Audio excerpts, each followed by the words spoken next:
प्रधानमंत्री नरेंद्र मोदी के झाबुआ के ग्राम गोपालपुरा में बृहद स्तर पर आयोजित जनजातीय संस्कृति सम्मेलन के आयोजन में शिरकत करने वाले इसको लेकर तमाम तरह की तैयारियां पूरी हो चुकी हैं। एक अनुमानित संख्या के तौर पर 4 बड़े डॉम बतौर शामियाने लगाए जा रहे हैं। वहीं लगातार प्रशासनिक तैयारियां भी हो रही हैं।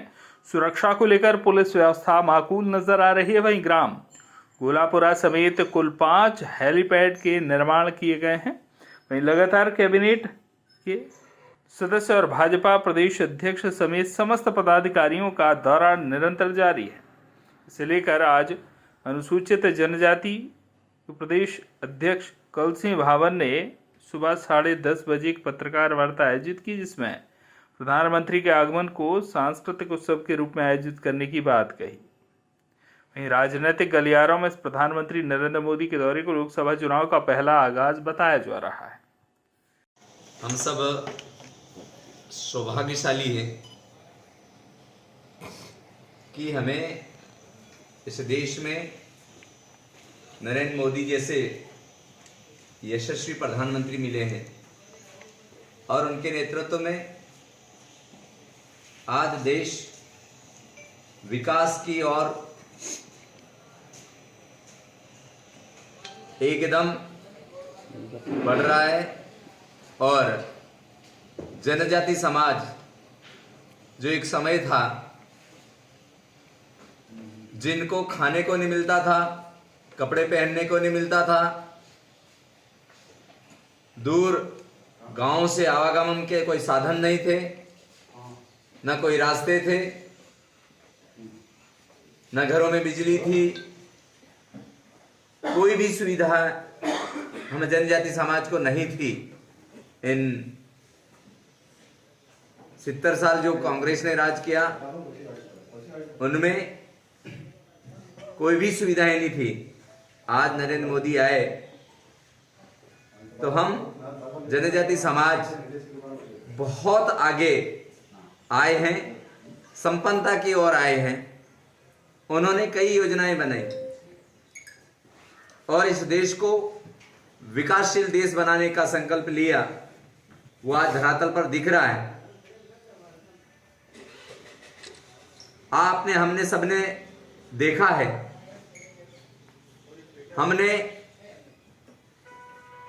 जो विद्यालय में, महाविद्यालयों में पढ़ाया जाता था, अकबर महान, हुमायूं और ऐसे मुगलों के राज्य को पढ़ाया जाता था, मगर जब क्रांतिकारी विद्रोह हुए, इस देश के लिए लड़ाइयां हुई, तब जनजाति समाज के कई महापुरुष और वीरांगनाएं ने अपने प्राणों की आहुतियां दी। उनकी कोई पूछ परख नहीं थी। आज चाहे रानी दुर्गावती हो, भगवान बिरसा मुंडा हो, टांटिया मामा हो, ऐसे कई महापुरुष हैं। उनकी कार्यस्थली को, उनकी जन्मस्थली को, उनके शहादत स्थली को आज स्मरण करने का काम किया है तो माननीय नरेंद्र मोदी जी ने किया। हमने देखा है हमारी माता बहनें लकड़ी के लिए जंगल जंगल भटकती थी चूल्हा जलाने के लिए, और उस धुएं में अपनी आंखें फोड़ती थी। आज नरेंद्र मोदी जी ने उनको गैस चूल्हा देकर उस धुएं से रहित करवाया है। गरीब को अन्न नहीं मिलता था, आज मुफ्त में अन्न दे रहे हैं। गांव गांव में सड़कें हैं, हर फलिये में लाइट है, हर खेत में पानी है। सर्व सुविधाएं आज भारतीय जनता पार्टी ने करी है और हम आगे और सौभाग्यशाली हैं कि पहली बार हमारे देश के सर्वोच्च पद पर हमारी जनजाति की बहन द्रौपदी मुर्मू जी आज इस तक पदस्थ हैं और जनजाति समाज का जिस प्रकार से विकास कर रहे हैं, जनजाति समाज के और जिस प्रकार भारतीय जनता ध्यान दे रही है, वो आज प्रगति की ओर है। इसलिए ये तय हुआ है कि झाबुआ जिले में बहुल्य जनजाति समाज रहता है, तो हम सब सौभाग्यशाली हैं। ये सम्मेलन वडोदरा में होने जा रहा था, मगर उन्होंने परिवर्तन करके यहाँ 11 तारीख को एक महासभा, जनजाति महासभा का आयोजन रखा है। इसलिए हम सब सौभाग्यशाली हैं। और ये महासभा उस समय हो रहा है जब पूरे देश में एक विराट, एक अनोखा कार्य माननीय नरेंद्र मोदी जी ने कर दिखाया।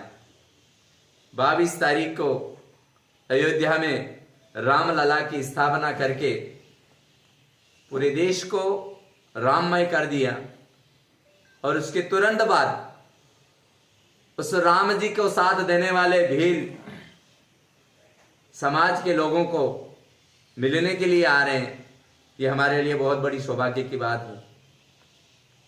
और जब जब युग बदले हैं, ऐसे महापुरुषों ने जन्म लिया है, और इस कलयुग में भी एक ऐसे विराट महापुरुष आदरणीय नरेंद्र मोदी जी के रूप में जन्म लिया है, और इस देश को विकास की प्रगति पर ले जाने का काम कर रहे हैं। जनजाति समाज को विकास की ओर ले जाने का काम कर रहे हैं।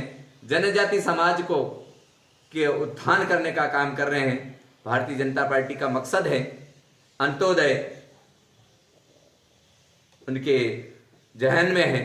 इसलिए अंत में जो गरीब से गरीब, गरीबी की दलदल में जो व्यक्ति फंसा है, उसको ऊपर उठाने का काम भारतीय जनता पार्टी आदरणीय नरेंद्र मोदी कर रहे हैं। इसलिए हम सब सौभाग्यशाली हैं कि झाबुआ जिले में वो पधार रहे हैं। मैं जनजाति समाज की ओर से प्रदेश के अध्यक्ष होने के नाते मैं समस्त जनजाति समाज को आग्रह करता हूं, विनती करता हूं, मैं नोतरा डालता हूं कि वो 11 तारीख को ज्यादा से ज्यादा संख्या में पधार कर इस अनोखे जनजाति समाज का सम्मेलन का दर्शन करें और ज्यादा से ज्यादा पधारें, ऐसा मेरा निवेदन।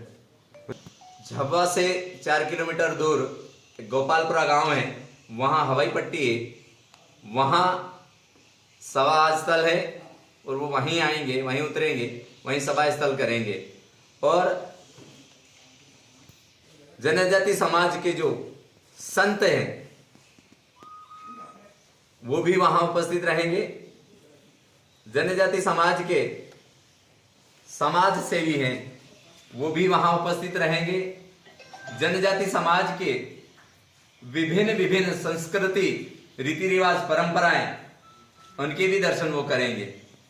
वहां अनेकों छटाएं बिखरी हुई रहेगी। जो जनजाति समाज की संस्कृति, रीति रिवाज, परंपराएं हैं, वो वहां हम सबको देखने को मिलेगी। हाँ, जहां उनको स्थान मिलेगा, तो जैसा आपने देखा है, भगोरिया में कोई किसी को प्रवेश लेने की जरूरत नहीं रहती है, और भगोरिया जहां हमें आनंद विभोर होने का अवसर प्राप्त होता है, वैसा वो वहां पर भी वो भगोरिया जैसा ही रहेगा। झाबुआ से कमलेश सोनी की रिपोर्ट।